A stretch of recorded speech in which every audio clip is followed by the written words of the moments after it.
Now new tonight, the West Hartford School of the Deaf and Hard of Hearing community is raising money to create a permanent mural in the downtown area. The goal is to highlight the rich culture and celebrate the voices of that community. Fox 61's Valerie Moravi has the story.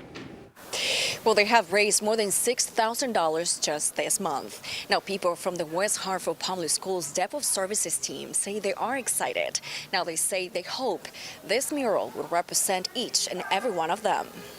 At a simple glance, this might just look like a wall of brick, but it will soon turn into one of the most iconic and representative murals for the deaf, blind, and hard of hearing community in West Hartford. In about a week, we raised over $6,000, and so we are going to match that with an additional $6,000. So we have $12,000, and whatever on top of that, it's going to be great. So we're looking to raise a total of $20,000 to do the mural, to pay the artist, and to also make sure that it is accessible not only to the deaf and hard of hearing community, but to the deaf-blind community. The Voices in Color mural project aims to reflect pride, resilience, and inclusion for the DHH community. Nisim Kalmai is a West Hartford High School student and an active member of the DHH community. And at his young age, he says he already knows this mural will represent a legacy worth paying tribute to. Just to be represented for the deaf community, to be represented in West Hartford Center. And West Hartford has a strong connection to the deaf community. The American School for the Deaf was founded here, it's here now. And just also for children who are walking in and by the center to look up and feel represented, to see that there are other people like them, that they don't have to be scared, and that they don't have to be ashamed if they're hard of hearing or they're deaf. But the creation of the mural goes beyond awareness and art.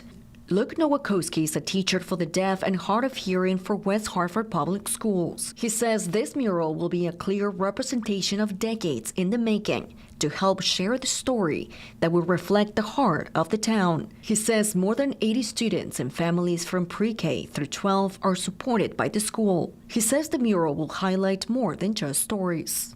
So it's really important to have a mural that really highlights and signifies it's okay for my students and for other deaf and hard of hearing, deaf-blind individuals to advocate for themselves. It shouldn't be a barrier that has to be fought for. It should be something that if I'm asking for this, just like you and I are communicating, it shouldn't be something that we have to work at hard to do. It should just be known. And as the legacy continues, Luisa Gasco-Soboleski is a third-generation deaf person, and she's the president of the Connecticut Association of the Deaf. She reflects on the days when there was no representation for the community. She says this mural will bring a very powerful message.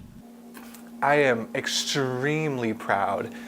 When I was growing up, I was never embarrassed to be a deaf person. My parents were very positive about my deafness, which was amazing. I have such a passion and a fire for advocating deaf children, for the education of deaf children.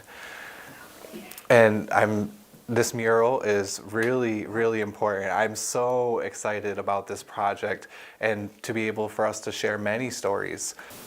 Now, Nowakowski says they're hoping to unveil the mural by this summer.